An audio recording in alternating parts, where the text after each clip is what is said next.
Welcome to Book Banter with me, your host, Dianne Burkhart. I hope you will join me every Wednesday as we explore all things to do with, well, books. Let's get on with our show today. Hello, my happy people. Today is March 26th, 2025, and I hope you are having a wonderful day wherever you are. Here in Germany, things have turned a little chilly, and I'm all curled up with a hot tea and a nice warm sweater to do the rest of this broadcast for today. I am really looking forward to the summer weather. I don't know about you. I can take the heat so much better than I can take the cold. I am ready for this to be over with. Anyway, let's get on with the show today because we have got a fabulous author for you. Today happens to be the last member of our Lovefest collection, and this time we have a great thriller for you. And at the heart of this is a wonderful love story. I think you're really going to be impressed with this man's career and everything that he has to say. If you are an aspiring author, you need to listen close because he has some wonderful tips that you just might find useful in your own career. So let's get started with today. Please welcome to Book Banter with Dianne Burkhart, the incredible Doug Williams. Now, the way that I always start all of my episodes is I have my guests tell our listeners who you are and what you do. My name is Doug Williams. I'm a writer. I've been, writing most of my life. I have a background. I'm a recovering journalist and worked as a press secretary in the Senate for a number of years, and then did, a stint in the corporate world and ran the public affairs government relations thing for a mid-sized agency on the Atlantic coast. And about, 25 years ago, I made the decision to go out and become actually it's longer ago than that, probably 30 years ago, went out and made the decision to become a freelance writer because I was writing plays and I needed some flexibility to work on the plays going to and from New York. So, and I've carved out a career as a freelance writer doing business related stuff, but also books, plays, and screenplays. I think that was probably one of the things that most impressed me was that you've been able to make a career out of being a freelancer, because I have so many friends who have attempted that transition and I see them struggling with it. And for you to be successful in that while you're doing all of these plays, which you have award-winning plays that you've put out too. Mm-hmm. That is so impressive. Well, the thing is when you go out in freelancing, the battle is not money and the battle is not getting clients. The battle is beating fear, because you're out there without a safety net. You go over the ledge and you go over the ledge. And for the first probably, 3 or so months when I did it, I was working 20-hour days and not getting much sleep at all. Finally, I said, man, this has got to stop. This is not healthy. And so I just kind of reconfigured my thinking and sort of just focused on people I knew, clients I had worked for when I was in the ad agency business, friends. And I had set myself a goal of this is what I want to make annually. And within 18 months, it tripled it. But the thing about it is you got to get through that fear. And I don't care how strong you are. I don't care how good you are. I don't care how confident you are. There's still going to be some really bleak nights when you wake up staring at a ceiling. Now, I was fortunate. My wife at the time was also working, not making a lot of money, but she was also working. But like I said, I just, sort of lucked into some work and got a lot of word of mouth referrals, never really had to market myself very much. And then, have made a run of it that, continues to this day while still being able to. I just finished a new play and of course, this book, and I'm working on a new screenplay in the very, very, very early stages of development in Los Angeles. So yeah, I've been fortunate in that regard. I think it's really interesting. It's like I have a background in journalism and I also worked in advertising. I've never had anything like being a press secretary for any kind of organization, let alone the U.S. Senate. That had to be amazing.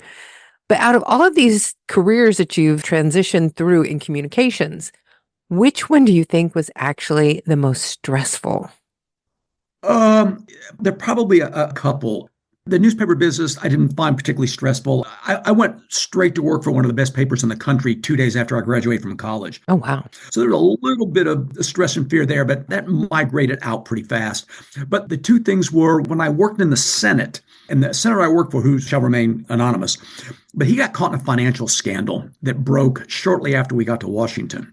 And so I literally had to spend 18 months dealing with journalists everywhere from 60 Minutes to the New York Times to the local press who had something and were pursuing it as you would expect they would.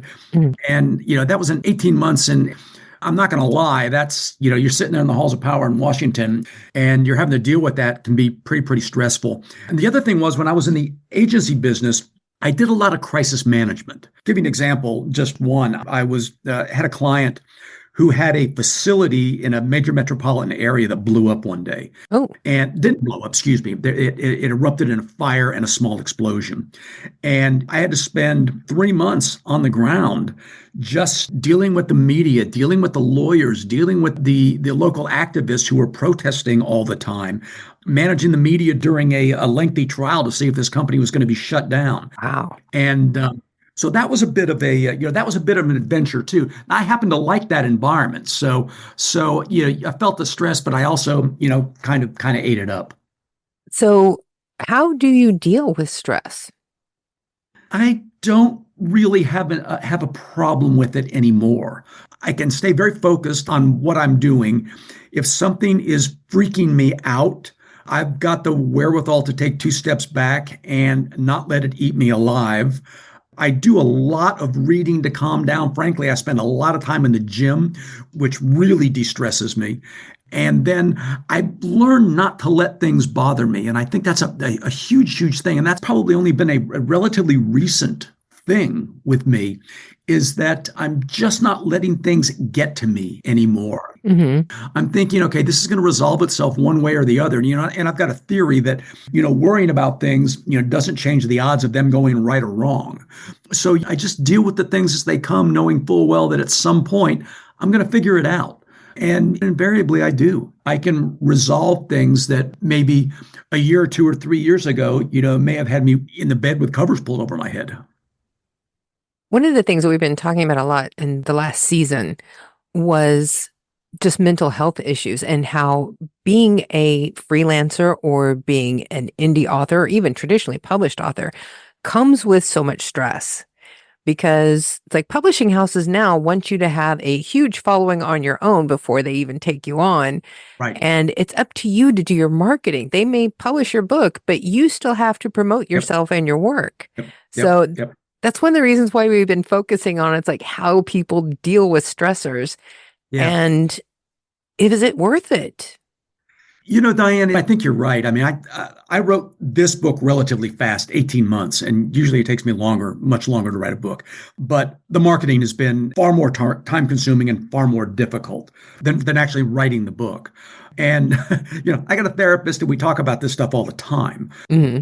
about how to, just how to navigate it. And one of the things I've had to come to terms with, and you hear it all the time in indie publishing, is that, most people, the book comes out, then it's like, it was a month before with the ARCs, and then, it's 2 months after it comes out, and then it tends to stop. And I kind of had that mindset, but then I've decided now, no, not to use a cliche, but this is a marathon. This is a marathon. We had a campaign that ran up until Christmas, and then I'm in the early stages of a phase 2 campaign now. And I just think that you've got to settle in for the long run. Mm-hmm. I think you're just setting yourself up for psychological destruction, frankly, if you think that, in the 60 days prior and the 60 days post-publication, that's all you can hope for. It's a good foundation, but I think you've got to move forward. And I also had to teach myself social media. I'm a bit of a Luddite, mm-hmm. and I had to teach myself how to use social media. And that's an eye opener. I'm calling all my millennial friends. You're 30. Can you help me how to do this? And that's social media is just is vast consumer of time. I'm getting better at it and a little bit more efficient, and it's showing some results. I mean, I don't monitor my book sales, but I monitor the activity. Mm-hmm. And using social media has demonstrated to me that I'm getting good activity, I'm getting good impressions, and I'm selling some books to people that probably I would not otherwise interface with. So, like I said, you just got to recognize you're going to be in it for the long run. However you define the long run, 6 months a year, but you got to be in it for the long run. Otherwise, I think you're going to come apart at the seams mentally. Oh, yeah. It can really start to weigh down, especially new people who they just decided one day, I want to go ahead and try and self-publish a book, but they don't have any background in advertising. They don't have any background in journalism and writing press releases and how to deal with the media to actually get their work out there. Yeah. And they're just kind of struggling to figure it out. When they're not getting good returns on the things that they're doing, they start to feel a little bit lost. So I've been trying to talk about this more with people who are a little bit more experienced like yourself, to let people know it's like, hey, you're not the only one, even though you're new at all this. Even my people God. who are old hands at it. I know, I mean, I follow people online. I get texts from people, and I tell people all the time, listen, they say, oh my God, I only sold 5 books in the first month. I'm not a writer. And my response is, yes, you are a writer. You have a book. Mm-hmm. So let's just get over that right now. But the idea of success and failure in publishing, I don't write books to make money. I never have. I've got other sources of income. Mm-hmm. But I'm hearing from people all the time, my book must be awful because nobody's buying it, but they're not marketing it. They're not doing the kinds of things. There's an assumption that, once you get it out there, people are going to find it and read it. And of course, that's a false assumption. Mm-hmm. You really got to work at it, man. You really got to work at it. And it takes time. Oh, boy, does it take time. And with the ever-changing landscape of social media, it's hard to keep finding where your market has moved. Oh, man. I tried for about a month on TikTok because everybody's saying book talk, TikTok, this is where you go. Mm-hmm. And I couldn't figure it out, but I'll be diplomatic in my language here. But, when I first opened an account, I was getting all these followers and all these friends. And I was thinking, wow, this is great. This is really going to be easy because I've got this vast number of people to market to. Mm-hmm. And then I found that most of them were young women of ill intentions. Yeah. So I was like, okay, this just isn't going to work. And I tried. I get good traction on Instagram. I've sold a lot of books off Facebook, and I'm getting some traction on LinkedIn. So I've pretty much limited to that other than using the website and getting some of the promotional videos out there. Speaking of which, your website is fantastic. Oh, thank you. My web guy is a filmmaker. That comes across. and he's had films on Showtime, for example. He had something shown at the Cannes Film Festival, and he's a dear friend of mine. And we do a lot of work together, both creatively and business wise. I told him about doing these promotional videos. I said, listen, man, all we need to do is just hold up a camera phone and I'll talk to it. Well, asking Wayne to do that that's not his language. So, he came in and with lights and multiple cameras. And then when he got the shots from multiple directions, he went in and did the promotional videos and came up with a complete intro that just looks spectacular. So he's really good. I will pass along to him. I know he'll appreciate that. Well, I was watching all of these again today because on your page under the story, mm-hmm. there is the Behind Failure Point with Doug Williams video series. It has the story, the origins of an idea, the challenge, and the eureka moment. And they are fantastic videos. I mean, they're so short, but they have so much in them. Oh, thank you so much. I really appreciate that. I think if anybody ever has any questions about this book, if they go and watch these videos, they're buying the book as soon as they're done. I'm hoping so. I'm hoping so. But I was just so happy with the videos, and the videos have gotten a great response. And it's interesting that after the publication date, we've done a run up with the promotional stuff, but we're getting more and more and more traction after the publication date, and particularly about 30 days after the publication date. We got more interactions. We got more interactions with the video. I was getting more notes from people. We got people reacting to the Facebook and Instagram posts. And a lot of it, I think, had to do with the videos because, I'm with you. I think the videos are just terrific. I think my friend Wayne Slayton, who's the film director who does it, is just, he's just wonderful. Yeah, I agree. Yeah, thank you. I'll tell him that. I will. Yeah. Now, I do want to back up a little bit here. Sure. You started out in journalism. You did the work in advertising as a press secretary, and you started writing screenplays. Actually, I started writing stage plays. I was doing my stint in corporate America, it was about a year, and I'd had two or three plays produced in New York in small houses. One of them was probably, I would call a success. But I had been commissioned to write a play by a regional theater based on the life of Barbara Jordan, who was probably in her time from about I don't know, 72 to 76 or 78, may well have been the most prominent Black politician in America, widely respected all over the world. And so I was commissioned to write this play, and I wrote this play. It was not a particularly good play, honestly. Good production, but not a good play. But a director I'd worked with in New York had an off-Broadway company that had done a couple of my shows. And I flew her down and said, you got to tell me if this thing is worth pursuing or if it's as bad as I think it is. And she came down, she said, yeah, it's pretty bad, but I can fix it. So I said, okay. But she said, you're going to have to make a decision. I was like, okay. And she says, you are not going to be able to devote the time that you need to fix this play and still work full time. So you've got to make a decision. You've got to leave the corporate world and figure out a way to make money and spend money and then spend time and effort to get this play right. Or you can spend the next 5 years of your life, doing it an hour here and an hour there and never getting it done. It took me about 4 seconds to make that decision. And then, so what happened was we redid this play and we did a staged reading of it with the late Lynn Thigpen in the lead role, and it got a rapturous response. I mean, we put 500 people in a house on 42nd Street. They were hanging from the rafters, standing ovation. I mean, it was really humbling, actually. And we fully expected the play was going to take off. The next day, the phone didn't ring, and the director started making some phone calls, and they said, we love the play. The play was spectacular. You got 17 actors playing 50 parts. The economics of it just don't work. So I was like, okay, I got that. I understand. That's when it became a movie. And then I turned it into a movie. Miss Thigpen had said, you really ought to make this a movie. So that's when I began, what's probably been an 18 or 20 year adventure in getting this thing into a film script that's, as I said, now is in Hollywood. And is this the same person that you are working on Kitty's Back? No, my wife and I are working on Kitty's Back. Kitty's Back is a new screenplay. And one day in one of the newsletters I get, there was a story about how in 1967, the CIA spent $21 million on something called Project Acoustic Kitty. This is true. Weird but true, where they thought that they could train a cat to be a spy. And so they, as I said, they spent $21 million to do it.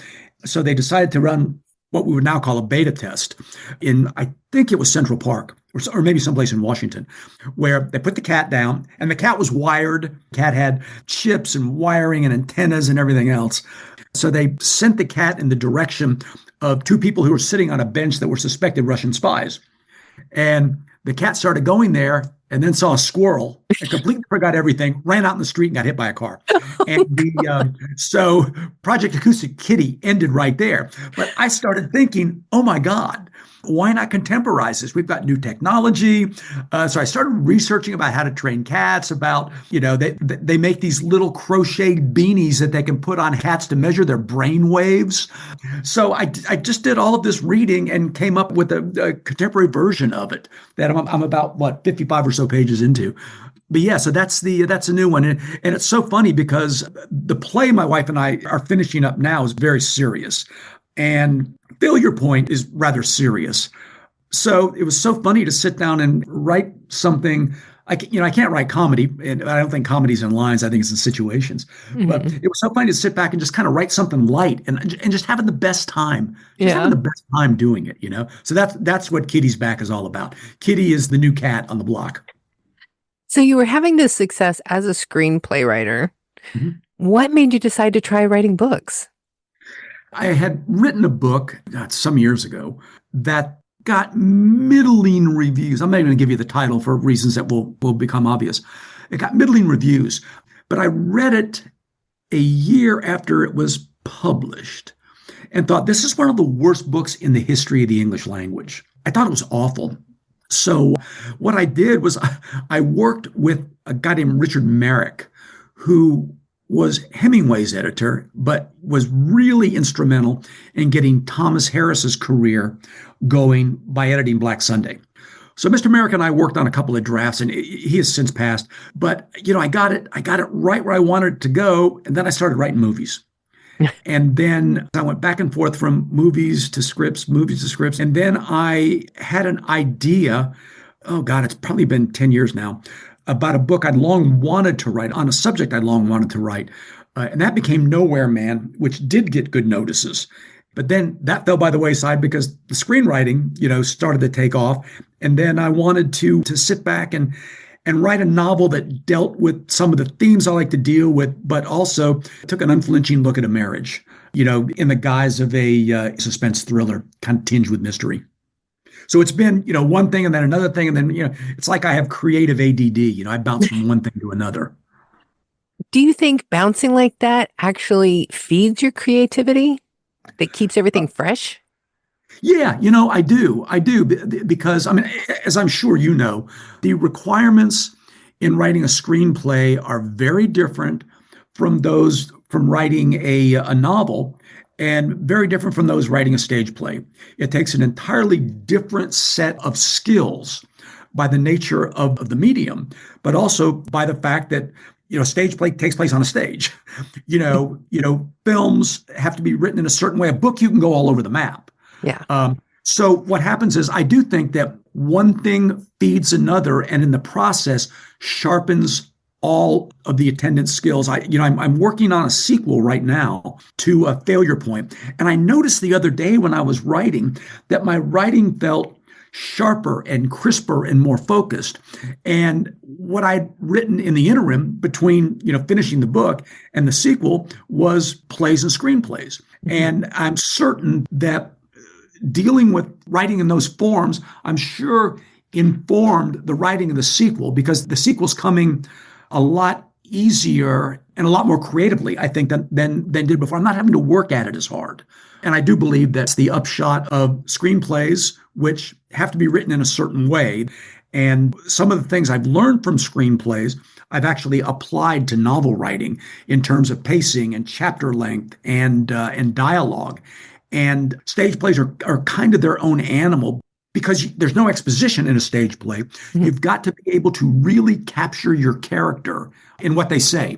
And I've really tried to do that in novel writing as well. I'm one of these people that is not a big fan of saying he said, or, he exclaimed, or he noted. What I try to do is I try to, and I study this relentlessly, is I try to say, okay, when a person is feeling tense, what are his facial expressions? What are his eyes doing? What is her mouth doing? Like that. And then I will use that to communicate the emotion without saying he exclaimed, he mm-hmm. noted, he mused, he smiled. And a lot of that has to do with stage writing, because like I said, in stage writing, you don't have the luxury of explaining, how the character thinks, how the character acts and talks. It's got to be right there. And you've got to be able to write that way. I know that you are a plotter. Mm-hmm. How religiously do you stick to your plots once you have them worked out? I have a standing rule, and it's something I picked up from screenwriting. I have a digital corkboard on my computer. And when I have an idea, when I have a scene, when I have a thought, I'll put it on a digital 3x5 card and throw it up on the corkboard. At some point, I'll begin to organize it. And then when I've got at least 60 up there, I will actually begin to write the book. Now, that said, that digital corkboard, when it seems perfectly organized, at the end of the day is only going to be about probably 60 to 65% of the final book. But what it does is it gives me a roadmap. I need to know where I'm going before I can sit down and write. A lot of people don't, and I don't begrudge them that, but I need to know what the last 20 or 30 pages are going to be. And then I kind of work backward. I keep a separate document that is a chapter by chapter document. And I'm always changing that. I'm always adding to it. I'm always amending it. And I also keep another document that as I'm writing, all the questions that are popped up that I know are going to need to be answered. So, I work from those three things. But yeah, I'm an inveterate detailer, organizer, plotter. I've got to have it. I just need to know I need to have some idea where I'm going. I might end up someplace else, and that's okay. I ended up someplace else on Failure Point, and the one I'm working on now, the sequel, I started to end somewhere, and now I know I'm going to end up someplace else completely different. But part of it is the nature of the kind of suspense thriller I like to write. I like to keep the pages turning. That's my goal. I want the reader to keep going. I want them to keep going. So I've got to know how the story plots from A to B to C to D in order to do that. Obviously, as always, you've got to have chapters where you take a step back and let the reader take a breath. You've got to have chapters where you creatively summarize what's gone on. Mm-hmm. But the fact is, one of the hardest things on the planet to do with a suspense thriller is to keep that breathless pace and not let the story go off the rails. If I didn't organize, if I wasn't plotting, I fear my stories would go off the rails. And I do whatever I can to prevent that from happening. Do you ever worry about going too dark on your thrillers? Yeah, I do. Not in a psychological horror or something like that. Probably more than anything else, I worry about getting a little bit too angry. Mm-hmm. I have a point of view. Most of my characters express it, but I have a point of view. In Failure Point, there were a couple places where I had to dial it back. When I went back and looked at, in the last 2 or 3 read-throughs, frankly, when it was in galleys, I was still changing it. But I saw it was a little too mean in places. Mm-hmm. It was a little too angry. It was a little too pointed. And I found that I could dial that back without really losing anything. I mean, and sometimes it's just a question of taking a word out, deleting a sentence. But, when you're writing about churches and cults, it's very easy to take a position and to almost make fun of what you're writing about and to comment on it. And I had done that a lot in the early drafts. So I had to dial that back because I thought it was appropriate for one, but it didn't really want to alienate readers. And I mean, I'm not one of these people that says all I care about is the audience. I do care about the audience. I care about the reader. But I do think that a healthy respect for the reader in, some ways is not a bad thing. Now, whenever you write a book, do you write it in chronological order or do you write scenes and then kind of put it together like a puzzle? I actually write it in chronological order. Like I said before, I've got a pretty good idea of where I'm going. Now, with plays, it's not. I write scenes in plays, put them in a file, and then assemble them. Mm-hmm. But with a book, I pretty much start at the beginning and end at the end. There's going to be some detours along the way. But I do. Like I said, I want to know where I'm going or I'm going to end up someplace else. As an editor, how many times have you edited your book? Well, I do something that I would not advise anybody to do. My background in journalism, I am a trained editor. Mm-hmm. So I write and edit at the same time, which I wouldn't suggest to anybody. I think it'll drive you nuts. But because I can edit, I do it. Now, I will tell you that Nowhere Man, the book before this, had 18 complete write-throughs. 18. And I'm talking A to Z write-throughs. This one probably only had... this one probably only had about maybe 6 or 8, but I am one of those people that believes the adage that great works come from rewriting, not writing. So I'm not suggesting this is a great piece of art, but I do think that rewriting is essential, and I can be very hard on myself when I edit, and I think all writers should be. I think all writers should be hard on themselves. I had a couple of beta readers on this that I passed it out to. And their comments were good. Their comments were really good, and I infused them in. But, the more I read it, the more I said, oh, my God, there's an inconsistency here. Or I found a plot hole. I found a gaping plot hole in it that was so obvious to me when I got there. How could I have not seen this? And then my publisher was nice enough to let me edit on the galley, which I know you never do. And I even found some inconsistencies when I was proofing it for the last 2 or 3 run-throughs. Those are not real write-throughs. Those are really proofreading, but I found inconsistencies. I found stuff that didn't make sense. Names were off, or I'd called somebody a wrong name. But in terms of write-throughs, this time was 6 or 8 times, which for me is, that's a skate. That's nothing.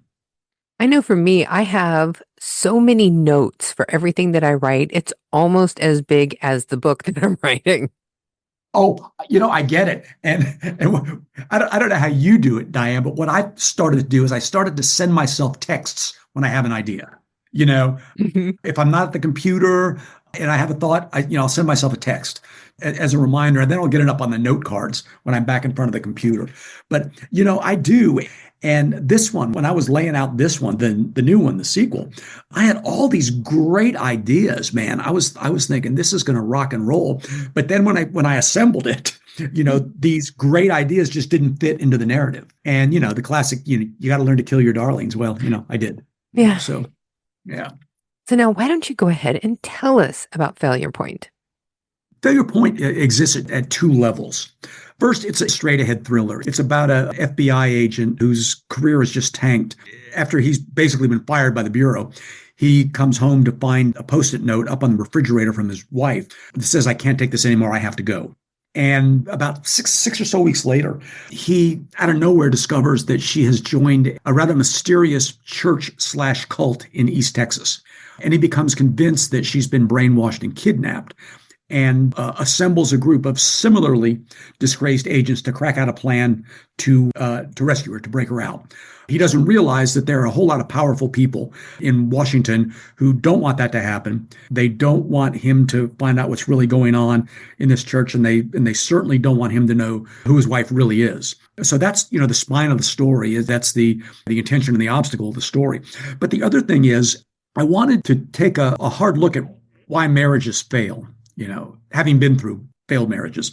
But in this case, the couple had a child, a little boy, who died in a car accident. The wife had sort of shut down. He had become an alcoholic and had an affair with a woman who he subsequently recruited to help get his wife back.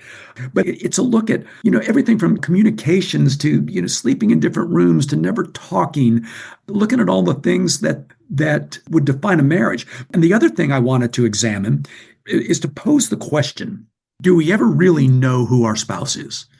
Do we ever really know who they are? And that's kind of the question here. And it goes in about 25 different directions before you get to the end. But that's what it is. A friend of mine who's a filmmaker read the book, and he said, you can call this what you want, but he said, really, this is a love story. This is about a guy who's trying to put his marriage back together. That's what he's focused on. He says, you got all these odds, all these bad things going on. All he wants to do is get his estranged wife back. And that's why he goes through all these permutations, jumps through all these hoops with some rather surprising outcomes. And it's also why we put you in with our Lovefest romance authors, because it is a romance story underneath all of the thriller action. I couldn't agree with you more, Diane. And some of the best feedback I've gotten, I've got some dear friends who are romance writers, and they're telling me like, oh my God, it's spectacular. This is it's dark story about love. It's a dark story about intrigue. But the romance writer I know have read it, just love it for the reasons you're talking about. Now I think is the perfect time for us to do the 5 quick questions that never turn out to be quick. I'm just too stubborn to stop doing it. Let's do it. I'm all in. So question 1, what is your favorite leisure time activity when you actually have some free time? I do a lot of reading. I do a lot of movie watching, studying film, and I do a lot of exercising. That's basically, that's how I spend my leisure time. So what's your favorite movie? Oh my God, I have probably 2 or 3. One is called The Battle of Algiers, which Marxist filmmaker named Gilles Pontecorvo did. And Robert Altman's Nashville is a favorite of mine, and Francis Ford Coppola's Apocalypse Now. Those are probably if I was on a desert island, those are the ones I could watch over and over and over again. I was trying to think, there was one movie, it was like one of the very first movies that Harrison Ford made. Oh, something about Navarro. Oh, Force 10 from Navarone. Yes, thank you. Yeah, great movie. I cannot even tell you how many times I've seen that movie. Yeah, great movie. Really, really good. Yeah, I'm a huge fan of his. I think he's been, even though he's a megastar, I think he's been wildly underrated as a serious actor. Oh, yeah. I tell you, one of the most recent films of his that I absolutely love is What Lies Beneath. Yeah. That had such a Hitchcock feel to it, and I love the camera angles and the psychological edge of the seat kind of thing through the whole thing. thought that was fabulous, and that did And not get enough attention. yeah, he can do drama, he can do adventure, he can do light comedy, he can do romantic comedy. Have you watched by any chance this? I don't know what network it streams on, but this TV show called Shrinking. Shrinking, no. He plays a psychiatrist, psychologist, whatever, who his partner is Jason Segel, but he's drifting into dementia. But it's a comedy. He is so good in that. So good. I recommend it to everybody, and I would recommend it to you. It's called Shrinking. I don't know if it's Netflix or Amazon. It's one of those. But boy, it's good. And he is outstanding. He's really good. I'll have to see if we can get it here. Yeah, it's really good. We have been watching was it 1892, I think? Oh, yeah, the Taylor Sheridan spinoff. Yeah. Is my God. He is so good in that. Yeah. I just finished watching Taylor Sheridan's latest one, which is Landman with Billy Bob Thornton. Yeah, we've been watching that too. Oh, my God. If ever a man was born to play a role, yeah, he was born for that. He is just brilliant in that. He is. Yeah. Okay, where am I on this now? Okay. See, this is why it's never quick. It's because we get off into conversations. Okay. Okay. Question 2. Oh, okay. Do you have any hidden talents that do you no good as a writer, but you're still pretty proud of? I'm a classically trained pianist, but haven't played in 30 years. But, I can still read music. I mean, that's saying something. I don't do it. My teacher was teaching me classics, but I wanted to play rock and roll piano. So, you know where that ends. But, that's it. I sort of taught myself to play guitar there for a little while. And, I love music. So I would say that. I think that's something I kind of like about myself. That is definitely something to be proud of. I took piano lessons for 2 years and I still cannot play anything on the piano. Oh, well, one of my problems was that I was always chained to music. So I had to have sheet music in front of me. And then when I started playing the guitar, I started to learn music structures, chord sequences and things like that. So I was able to here and there listen to a song and maybe peck it out on the piano, which I kind of enjoy doing. Mm-hmm. But I just couldn't do the classics. It's just not it doesn't hold my interest. I can't listen to them. So, which means, you're never going to mistake me for a Renaissance man. I promise you. So question 3, as a fan, who would you love to be able to meet? Oh, writers or in general? In general, can be anybody. Oh, wow. I would love to meet Francis Ford Coppola. I'd love to meet him. Yeah. I'd love to meet Carl Hiaasen, the comic mystery thriller writer, very much. I've already met Don Winslow, who's, one of my favorite authors writing today. I wish this is hedging the question, but I really wish that I could have met Ross Thomas, who's the author I'm reading. I'm reading his backlog now, and I think I've read 8 or 9 of his books in the past 3 months. But I think he's just a wonderful, wonderful writer. I was going to say George Clooney because I love his movies, but I'm not necessarily sure that would be a bucket list thing for me. So, those people, living and dead, probably that's love to have met Elmore Leonard too. When I read Glitz, it was the first Elmore Leonard book I read, and it was like, oh my God, there's somebody that writes books for people like me.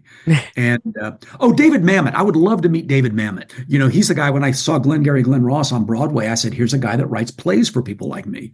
So he would be really good. I also did a BBC Maestro class with Lee Child. And tell you, it was one of the most fascinating, one of the most interesting and insightful things that I've ever seen in, online education. He was really, really good. And he was willing to kind of throw a lot of these cliche things, like write what you know, just throw them right out the window and gave explanations. He was just really, really good and fascinating background. So I think he'd be somebody who would be really cool to sit down with. Question 4. I always love asking people this. If you could go back and give yourself a piece of advice to help you further your career beyond where it already is now and get where you would really like to be sooner, what do you think you would say to yourself? I know exactly. I'd say to myself, it's important to do the work after you've done the work. In other words, when I was younger doing this stuff, for me, the joy was in the finishing.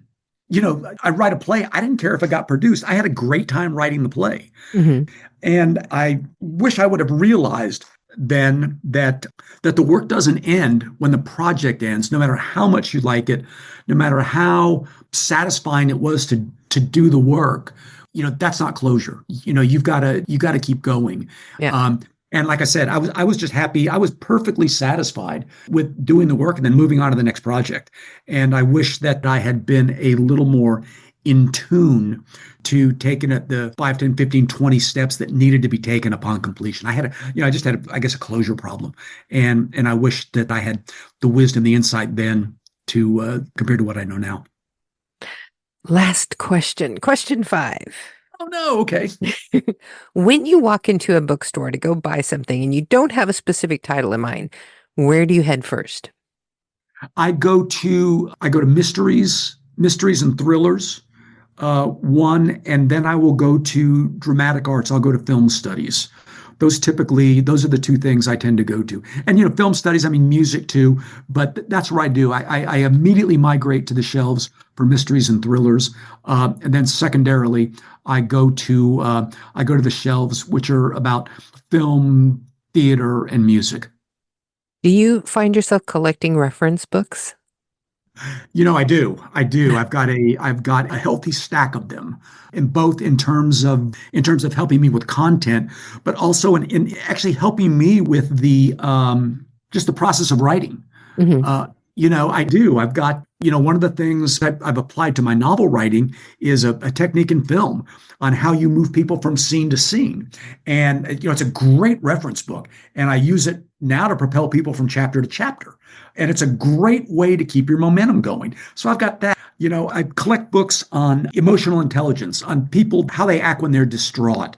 I've got a great book that's got like 300 conditions, and it tells you this is how it manifests itself physically. This is what the face does. This is what the eyes do. This is how the body feels.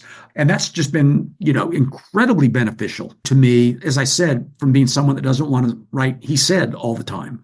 Yeah. I cannot thank you enough. This has been absolutely fabulous. I've had so much fun talking to you.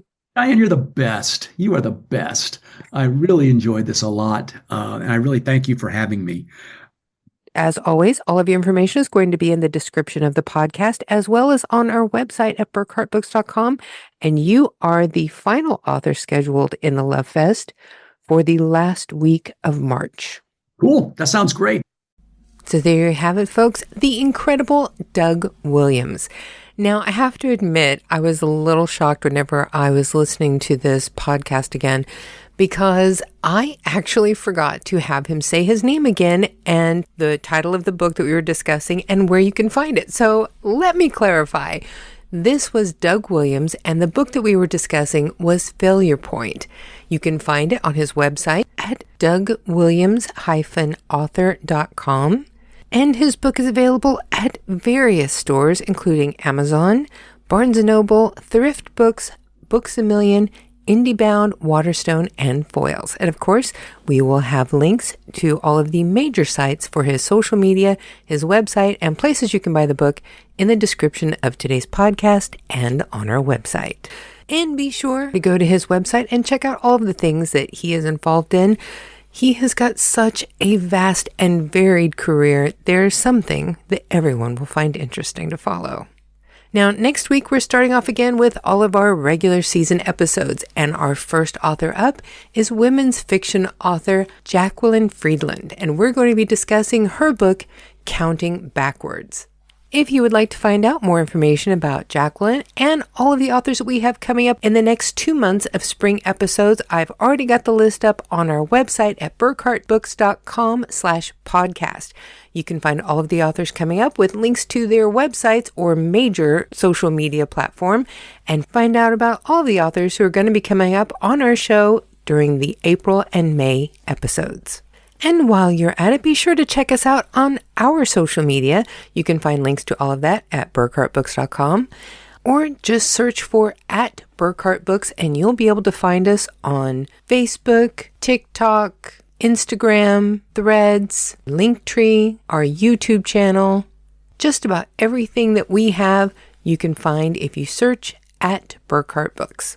Now, don't forget what we have coming up with Burkhart Books. We are working on putting together the year-end book buying guide for the authors that we have already spoken to this year, so that whenever the holidays run around, we will have one issue of Book Banter magazine for you that will cover every author we have spoken to in Season 4 of Book Banter with Dianne Burkhart, your Book Talk podcast. We also hope to be going back to the Frankfurter Book Mesa this year and bring you many, many more fantastic interviews with some of the people who are exhibiting at the Book Mesa. And of course, I am still working on my memoir, Free Bad Haircut with Each Craniotomy. And I think fairly soon here, I may end up putting up a little bit of a sample chapter on our website on my own Dianne Burkhart pages. So keep watching out for all of the great things that are coming up. If you really want to follow along, be sure to subscribe to this podcast on your favorite streaming service and go to burkhartbooks.com and join our mailing list. I do not send out a whole bunch of emails because I don't have time to do that. So you're fairly safe of just getting one every week to let you know who's on the podcast that week. That's basically it. And if we have some special information, like we have new back issues of Book Banter magazine up available in print, we'll put that in the newsletter too. But usually it's one newsletter a week, so you're kind of safe. You can always unsubscribe at any time. No strings attached, so what have you got to lose?